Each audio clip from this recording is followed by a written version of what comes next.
Greetings, truth seekers. Hey, it's Michael Parker. This is Friday, October the 21st. Clearly, by now, a lot of you may have heard about this cyber attack that happened on the East Coast. And it started about 7:10 a.m. Eastern Standard Time when this company called Dyn, D-Y-N, had a distributed denial of service attack, a DDoS. And how that works, you can look it up on the internet to understand it. But the point is, what happened as a result of that is many websites you couldn't get to them. So Twitter, Reddit, Spotify, Netflix, I think even Amazon, a lot of these websites on the East Coast, you could not get to them. All right, so what does that mean?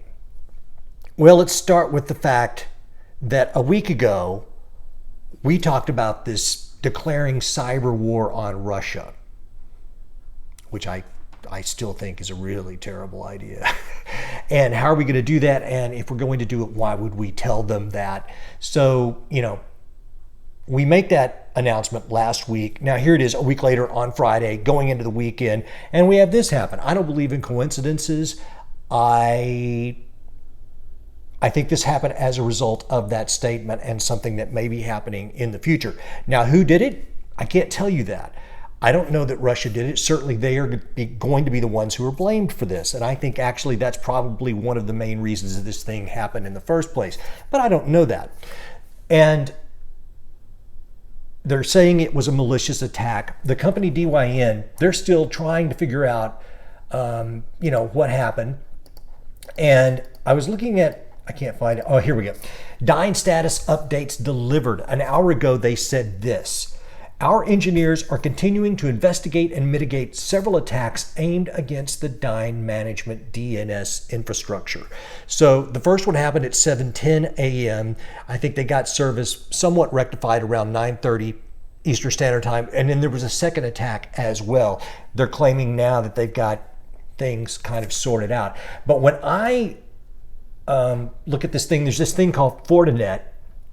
I'm on this page called threatmapfortiguard.com, and what it shows is cyber attacks, their severity and their location, and there's a lot of them on the US. Really, that's primarily where almost all of them are focused on today. So once again, I don't know who's doing this, I don't know why they're doing this, but it seems interesting that it's happening on Friday, going into the weekend. It didn't happen in the middle of the work week, and it happens after we've talked about this whole idea of cyber war. Now, keep in mind, one of the main sites that went down today was Twitter. And Twitter is important. I mean, right now, if you're looking for information of things that are happening in the world right this moment, in real time, where do you go? You go to Twitter. You don't wait for it to come on television. You don't wait for it to be on the radio. If you have the internet, you go to Twitter, because people on the ground in those locations can tell you what's happening right then and there. Also, what else is happening on Twitter? Well, WikiLeaks that's one of their primary places where their information is being spread. And today we had another drop of WikiLeaks Podesta emails. I think this is number 14. And there was supposed to be some information regarding Tim Kaine and Donna Brazile. I don't know that has come to fruition yet, but it's interesting that all this happened today.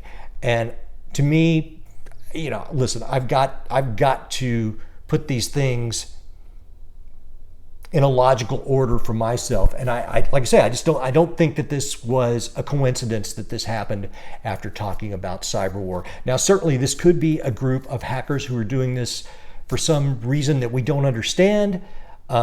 This could be some type of situation. This could be a test. It's hard to know exactly what it is, but to me it's suspicious, and I'm not the only one who thinks this. The minute I saw this morning when I woke up, I thought it was suspicious, and I thought what I'm telling you now. Later in the day, I jump on Twitter, because I actually had access to most of these websites. I'm on the West Coast.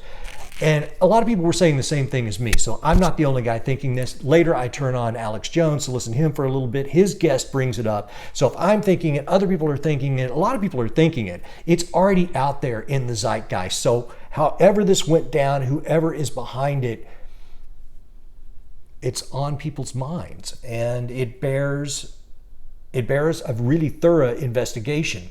And it's certainly pertinent that it happened at this time. Here we are, just literally a matter of days before this election. My name is Michael Parker. Thank you for listening. And please, if you like what I talk about and what I do, subscribe, tell your friends.